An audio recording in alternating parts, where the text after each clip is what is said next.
नमस्कार, news state में आपका स्वागत है। मैं हूं आपके साथ लोकेंद्र त्यागी। आपके मुद्दे में आज बात करेंगे मध्य प्रदेश में कमलनाथ की गढ़ छिंदवाड़ा की, क्योंकि छिंदवाड़ा में अब कांग्रेस धीरेन्द्र शास्त्री की कथा कराने जा रही है। चुनावी साल में मध्य प्रदेश में हर नेता जनता को लुभाने के लिए बाबाओं की शरण में है, लेकिन छिंदवाड़ा मॉडल में इस पर विकास पर बाबा भारी दिख रहे हैं। आज चर्चा इसी मसले पर और सवाल ये कि बाबा लगाएंगे छिंदवाड़ा में बेड़ा पार। छिंदवाड़ा मॉडल को बाबा की जरूरत क्यों पड़ी और छिंदवाड़ा कांग्रेस के लिए क्या प्रतिष्ठा का प्रश्न है। चुनावी साल में छिंदवाड़ा में कथा काल के मायने क्या हैं और सवाल ये कि बीजेपी छिंदवाड़ा में इतनी ताकत क्यों झोंक रही है। इन तमाम सवालों पर आज करेंगे चर्चा। कुछ खास मेहमान जुड़ेंगे, लेकिन उससे पहले आज की रिपोर्ट आप देखिए।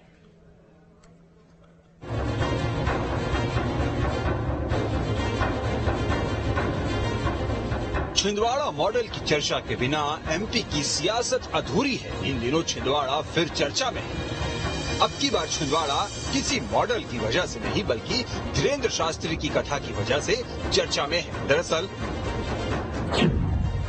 छिंदवाड़ा में धीरेन्द्र शास्त्री की कथा का आयोजन होना है। 5 से 7 अगस्त तक धीरेन्द्र शास्त्री की कथा होगी। कथा के लिए 25 एकड़ जमीन किराए पर ली गई है। 2.5 लाख वर्ग फीट में वाटरप्रूफ डोम पंडाल बन रहा है। कथा का आयोजन कमलनाथ करवा रहे हैं। माननीय कमलनाथ जी और नकुलनाथ जी जब भी कोई आयोजन करते हैं उसमें व्यवस्थाओं का विशेष रूप से भक्त समुदाय का ध्यान रखते हैं।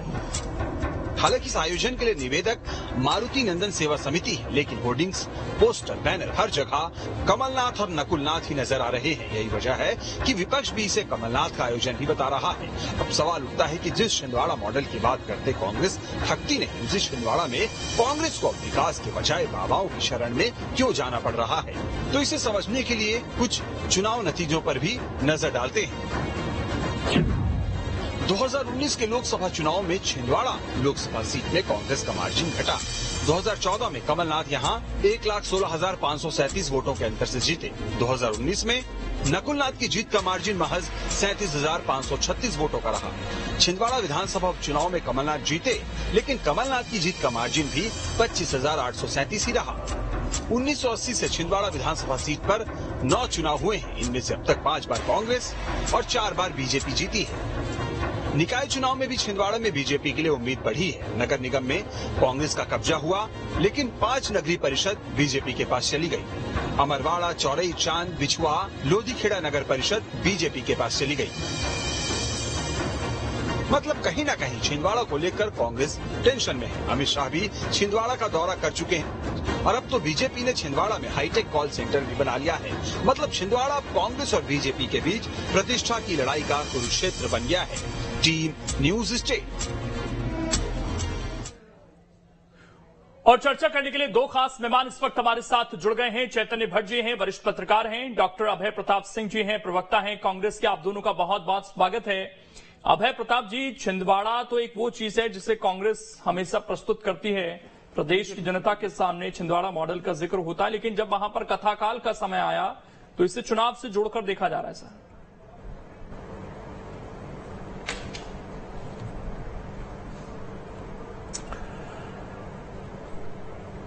जी, कथा सुनने से मोक्ष की प्राप्ति होती है और मन का शुद्धिकरण होता है, इसलिए सभी को कथा का श्रवण करना ही चाहिए। और आपने देखा होगा कि जब से राम जन्मभूमि का राम मंदिर बनना शुरू हुआ, अयोध्या में शुरू हुआ है, तो इससे पहले हमारे सभी राजनीतिक जो प्रतिद्वंदी थे वो ये कहते थे कि मंदिर बनाएंगे लेकिन तारीख नहीं बताएंगे। आज हमने तारीख भी बता दी है, मंदिर का निर्माण भी हो रहा है। तो उसका परिवर्तन ये देखिए आप कि आज हनुमान जी का पूजन होने लगा है, कथा का आयोजन होने लगा है। जिस चीजों से बचा करती थी कांग्रेस, आज जो है उस तरफ जा रही है। तो ये तो भारतीय जनता पार्टी की विचारधारा की जीत है। और धर्म सबका है, मैं इसे व्यक्तिगत नहीं मानता, धर्म सबका है, लेकिन उन्हें अब वोट बैंक की राजनीति से हटकर, तुष्टीकरण से हटकर अब कथा का आयोजन करा रहे हैं, तो बधाई है। ठीक है। इसके अलावा जिस तरीके से चैतन्य जी कथाओं को लेकर पहले भी सियासत हुई है, अब इसे क्या सियासत से जोड़कर ही देखा जाए कि भैया जरूरत सबको है। बेशक कई नेता कांग्रेस के विरोध कर चुके हों इन्हीं बाबा का, उसमें गोविंद सिंह का नाम है, उसमें उसमें जो इनके मंत्री रहे हैं पूर्व में सज्जन सिंह वर्मा, उनका नाम है, उसके बावजूद उन्हीं बाबा की शरण में जाना पड़ा, उसके बावजूद अब उन्हीं की कथा कराई जा रही है। देखिए लोकेंद्र जी, ये तो राजनीति है और राजनीति सिर्फ सत्ता की प्राप्ति के लिए होती है और सत्ता की प्राप्ति के लिए जितने भी गलत हो सकते हैं वो सब पॉलिटिकल पार्टीज करती हैं। क्योंकि धीरेन्द्र शास्त्री हिंदुत्व के प्रचार में बहुत तेजी से लगे हुए हैं, तो ये माना जा रहा था कि वो भाजपा के अघोषित प्रवक्ता है।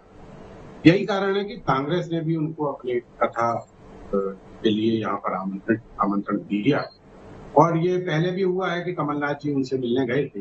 ये बात अलग है कि कांग्रेस के कुछ नेताओं ने उनका विरोध किया था, लेकिन अंततः देखिए क्या है कि आज की तारीख में धर्म और राजनीति का जिस तरह से तालमेल हो गया है, उससे अब ये लगने लगा है कि धार्मिक बाबाओं के भरोसे ही राजनीति चलने लगा है। अपने काम पे किसी को भरोसा नहीं रहा। अभी हमारे यहाँ जबलपुर में विधायक हिंदू तिवारी, उन्होंने भी बड़ा भव्य आयोजन धीरेन्द्र शास्त्री का करवाया था, जिसमें 4 से 5 लाख लोग इकट्ठे हुए थे, खाना पीना सब उनकी तरफ से। तो वो राजनेताओं को ये लगता है कि इनके बाबा के जितने भक्त हैं या उनको श्रवण करने के लिए इतने लोग आ रहे हैं, वो बाबा की बातों से प्रभावित होकर हमको वोट देंगे, लेकिन ऐसा होता नहीं, क्योंकि हर तरह के लोग वहां जाते हैं। कांग्रेस की विचारधारा के लोग भी को सुनने जाते हैं, बीजेपी के लोगों को भी सुनने, बीजेपी की विचारधारा के लोगों को भी सुनने जाते हैं। वो एक धार्मिक कथा का आयोजन करते हैं और उसमें तमाम जो लोग हैं, वो चाहे वो आपके सीहोर के शास्त्री हों, तिवारी जी हों और भी दीगर जो बाबा हैं, वो इस तरह की कथाएं करते हैं। जहां तक छिंदवाड़ा तो वैसे भी मध्य प्रदेश में और देश में एक मॉडल माना जाता है डेवलपमेंट का। आप के पहले वो आदिवासी इलाका माना जाता, लोग वहाँ का कमलनाथ को मानते भी कि जो भी डेवलपमेंट हुआ है यहाँ पर, उसमें कमलनाथ का बहुत बड़ा हाथ है, क्योंकि वो जितने भी मंत्री जिस भी विभाग के मंत्री रहे, उनके तरफ से कुछ न कुछ छिंदवाड़ा को दिया गया है।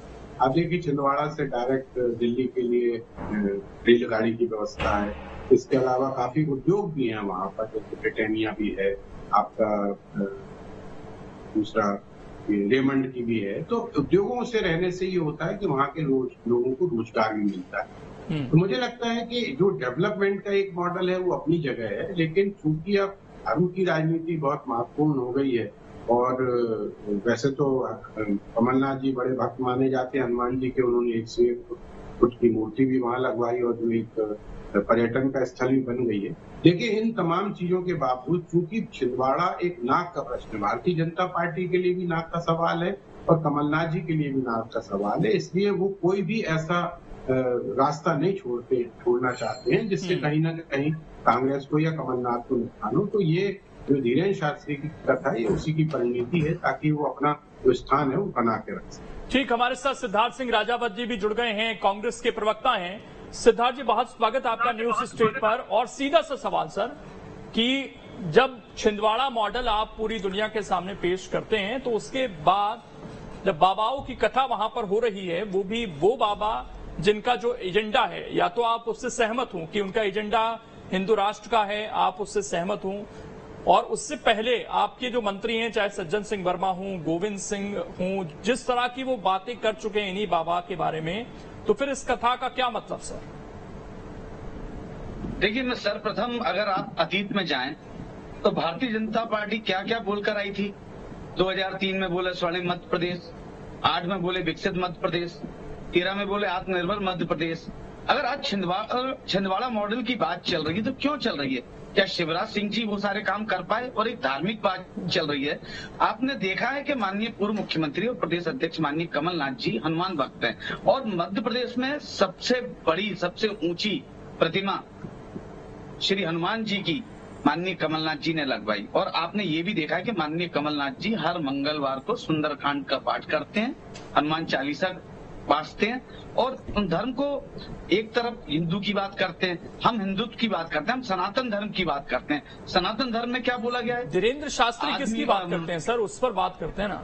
धीरेन्द्र शास्त्री जिस तरह का एजेंडा लेकर चल रहे हैं, उसी पे बात कर रहा हूँ जी, मैं उसी पे बात कर रहा हूँ।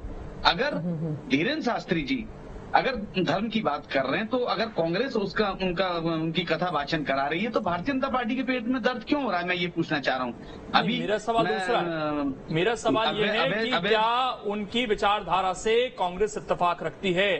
क्या देश हिंदू राष्ट्र होना चाहिए? वो तो हर मंच से, यहां तक कि विदेशों में भी यही कह रहे हैं कि उनका तो मकसद ही ये है कि हिंदुओं को जगाया जाए। देखिए, धीरेन्द्र शास्त्री जी ने क्या बोला है, जो आप इस पे बात कर रहे हैं, हिंदू राष्ट्र की जो बात कर रहे हैं। देखिए, संत हैं, संत से मैं अपनी परिकल्पना बहुत दूर रखता हूं। संत की कोई भी बात को मैं उनकी बात को कभी ना काट सकता हूं। देखिए, संत समाज के लिए एक बहुत बड़ा आईना होते हैं, जो समाज को आईना दिखाते हैं। अब बात किस बात की हो रही है? कथा की हो रही है। अब धीरेन्द्र शास्त्री जी ने अपना तर्क क्या रखा है, क्या नहीं रखा है? देखिए, अगर आज हम मैं और क्लियरिफाई कर देता हूं थोड़ा सा। कुछ दिन पहले आपके जो नेता प्रतिपक्ष हैं, उनकी तरफ से बयान सामने आया, गोविंद सिंह की तरफ से, कि जो पंडोकर सरकार है वो सर्वमान्य है, लेकिन धीरेन्द्र शास्त्री जी तो बीजेपी का पक्ष लेते हैं, ऐसा नजर आता है। तो अब उन्हीं पंडित जी की कथा आप लोग करा रहे हैं। देखिए, कांग्रेस पार्टी की ना तो ये लाइन है, ना कांग्रेस पार्टी ने कभी किसी संत का अपमान किया है। सदैव कांग्रेस पार्टी ने सनातन धर्म का सम्मान किया है और सदैव करते रहेंगे। माननीय कमलनाथ जी सदैव साधु संतों का सदैव सम्मान करते हैं। आपने देखा था कि जब हमने अभी जबलपुर में अपना चुनावी अभियान चालू किया था, तो मां नर्मदे की हमने आरती करके और उधर से हमने प्रारंभ किया था। तो देखिए, संत हमेशा सनातन धर्म में उनका एक अलग स्थान होता है और वो समाज के लिए एक बहुत बड़ा संदेश देते हैं और उस संदेश का हम पालन करते हैं। और बाकी के जिसने क्या बयान दिया क्या नहीं दिया, वो कांग्रेस पार्टी का बयान नहीं है, व्यक्तिगत बयान होगा, उस पर मैं इत्तेफाक नहीं रखता। बात तो आएगी ना कि आजकल ये चर्चा जोरों पर है मध्य प्रदेश में कि बाबाओं की कथा केवल धर्म के कार्य के लिए तो नहीं कराई जा रही है। वहां पर जाहिर बात है नेताओं का अपना एक चुनावी नजरिया भी है और फायदा लेने की कोशिश भी है। तो छिंदवाड़ा मॉडल तो आपका वैसे ही आप लोग ये पेश करते हैं कि बहुत मजबूत मॉडल है, हमने इतने काम कर दिए, वहां पर कमलनाथ जी इतने सालों से सांसद हैं, तो किसी और जगह कराते तो शायद समझ आता। लेकिन यहां पर अगर हो रही है कथा, तो क्या वो भी उनका जो गढ़ है छिंदवाड़ा, जिस पर बीजेपी सबसे ज्यादा इस वक्त फोकस कर रही है, वहां भी मामला गड़बड़ाया हुआ लग रहा है क्या? क्योंकि इससे पहले उनका जो वोट मार्जिन है वो धीरे धीरे कम हुआ है, चाहे विधानसभा चुनाव जब वो लड़े तब की बात हो या लोकसभा जब उनके बेटे लड़े तब की बात हो। देखिए, सर्वप्रथम तो मैं आपसे एक बात बोलना चाहूंगा कि भारतीय जनता पार्टी कहीं ना कहीं बाबाओं पे इस प्रकार का पेटेंट करती है कि वो भारतीय जनता पार्टी के हैं। संत और जो भी हमारे ऋषि मुनि है समाज में, जो भी हमारे जो भी संत पुरुष है, तो उनका कोई पेटेंट नहीं है। आज कांग्रेस पार्टी अगर उसको करा रही है, तो मैं समझता हूं कि भारतीय जनता पार्टी को उसमें पेट में दर्द नहीं होना चाहिए। और रही बात अगर छिंदवाड़ा में करा रहे हैं, छिंदवाड़ा में क्यों नहीं करा सकते? क्या छिंदवाड़ा मध्य प्रदेश से बाहर है क्या? या छिंदवाड़ा हिंदुस्तान में नहीं है? छिंदवाड़ा में ही तो करा रहे हैं। छिंदवाड़ा भी तो मध्य प्रदेश का एक अंग है। और जिस समय माननीय कमलनाथ जी बागेश्वर धाम गए थे, तो स्वयं उन्होंने उनको इनवाइट किया था कि आप एक बार छिंदवाड़ा आए और हम चाहते हैं कि आप, हमारा जो समाज के लोग हैं, हमारे छिंदवाड़ा के जो नागरिक हैं, वो भी आपकी कथा का आनंद लें, उनको भी कुछ ज्ञान प्राप्त हो। तो क्या गलत किया है इसमें? ठीक है। अभय प्रताप सिंह जी, एक आरोप लगा कि ये कोशिश होती है बीजेपी की तरफ से कि भाई बाबाओं पर तो पेटेंट आप लोगों का हो गया है, कोई और कार्यक्रम कराए तो सवाल उठने लगते हैं। लेकिन धीरेन्द्र शास्त्री, जिनकी कथा की तारीख जैसा सुनने में आता कई बीजेपी नेताओं को भी नहीं मिल पाई, उन्होंने अगर कमलनाथ को समय दे दिया वहां पर, तो आप लोगों के लिए एक झटके जैसा भी है ये।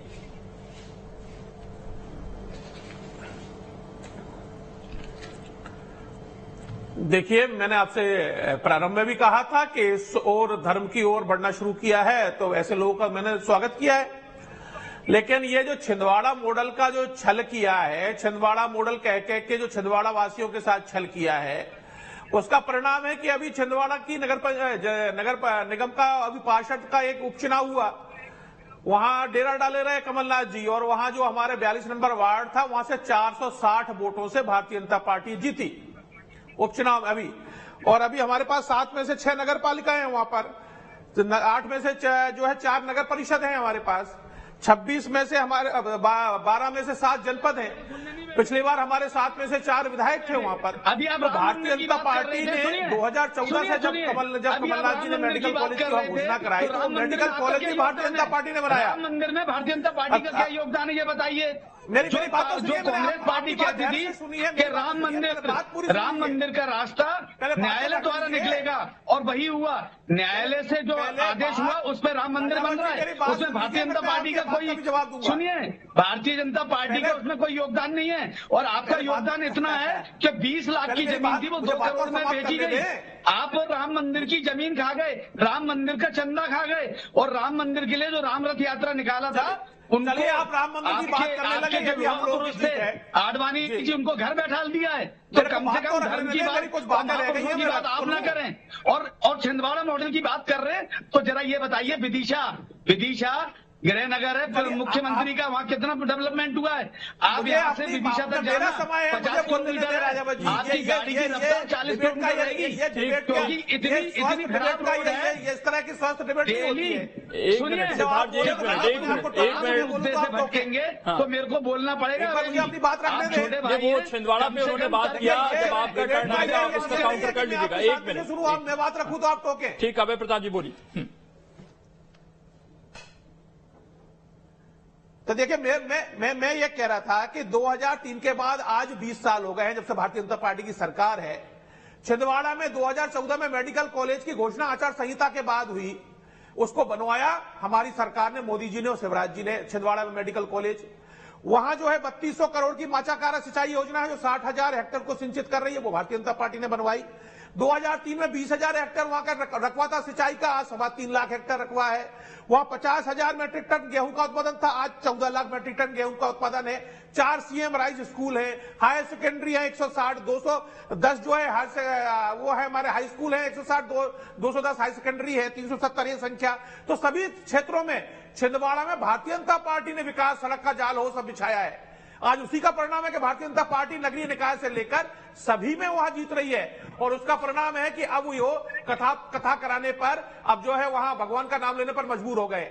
मैं इसका कोई विरोध नहीं कर रहा, कथा होनी चाहिए, कथा से मोक्ष की प्राप्ति होती है, मन का शुद्धिकरण होता है, लेकिन वो राजनीति से चुनाव के लिए प्रेरित होकर अगर की जा रही है तो मैं उसका जरूर विरोध करता हूं, क्योंकि ये केवल चुनावी अगर मुखौटा है तो यह गलत है।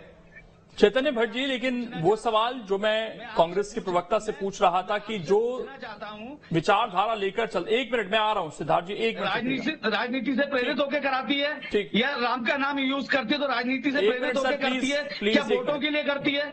चैतन्य भट्ट जी, सवाल ये कि जिस विचारधारा को धीरेन्द्र शास्त्री आगे बढ़ाते हैं, क्या कांग्रेस उस राह पर चलने की कोशिश कर रही है मध्य प्रदेश में?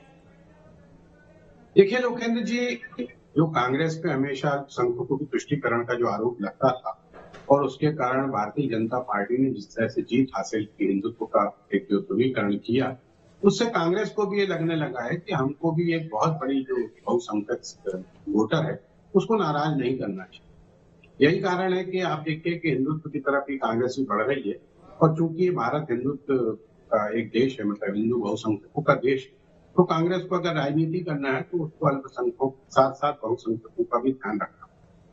दूसरी बात यह है कि अब बाबाओं को भी ये लगता है कि हम तराजू के दोनों पल्लों पे अपना पैर रखें, क्योंकि भरोसा नहीं है किसकी सरकार बन जाए। आप देखिए, पहले कंप्यूटर बाबा जो थे वो बीजेपी के साथ थे, बाद में कांग्रेस में आ गए, फिर बीजेपी की सरकार बनी तो उनको जेल जाना पड़ा। तो बाबा भी इस बात को समझने लगे हैं कि अगर हमको अपना अस्तित्व बचा के रखना है तो हमें राजनीति के दोनों को कहीं ना कहीं संभाल के रखना पड़ेगा। इसलिए जैसा आपने भी बताया कि भारतीय जनता पार्टी के बजाय कमलनाथ जी को उन्होंने समय दिया, तो धीरेन्द्र शास्त्री भी इस बात को समझ रहे हैं कि मध्य प्रदेश में किसकी सरकार बन सकती है, किसकी नहीं बन सकती, इसका भी उन्होंने आकलन किया होगा। और दूसरी बात देखिए, किसी का भी कोई पेटेंट तो है नहीं कि भारतीय जनता पार्टी ही करवाएगी या कांग्रेस करवाएगी। अभी जो यहाँ पर हुआ था, जबलपुर में हुआ, तो वो भारतीय जनता पार्टी के विधायक ने करवाया। और दूसरी बात यह है कि धीरेन्द्र शास्त्री की एक चीज तो बहुत खास है कि वो बड़ा स्पष्ट बोलते हैं।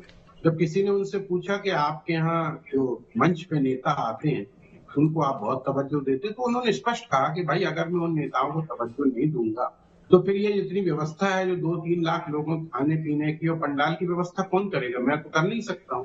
तो इसलिए मेरी मजबूरी है कि मैं इन लोगों को मंच पर चलाऊं। तो ये जो कुछ चीजें हैं धीरेन्द्र शास्त्री जी की बड़ा स्पष्ट बोलने वाले, और अभी बहुत सा विवाद भी उनको हुआ कि किसी महिला के अगर गले में मंगलसूत्र नहीं है और मांग नहीं भरी है तो वो क्या खाली प्लाट है। इस तरह की बहुत सी बातें भी उनके साथ साथ चलती रही है। लेकिन मुझे लगता है कि आज की राजनीति में डेवलपमेंट जो है वो पीछे हो गया है और धर्म जो है वो भारतीय समाज में ज्यादा मायने रखने लगा है, और यही कारण